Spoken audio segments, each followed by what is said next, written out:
खूप साऱ्या ओव्हरथिंकिंग नंतर लोक काय बोलतील या विचारांशी हजार वेळा भांडून आज करू उद्या करू असं म्हणता म्हणता कितीतरी उद्या निघून गेल्यानंतर फायनली मी माझा फर्स्ट व्हिडिओ करते.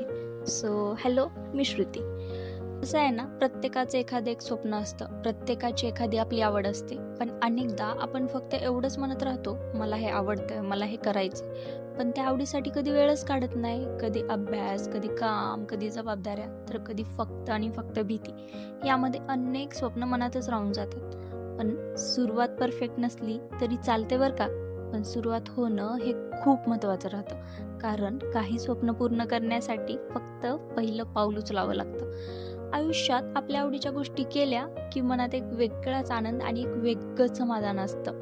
आणि नंतर कधीही आपल्याला असं वाटत नाही की मला हे करायचं होतं पण मी ते केलंच नाही.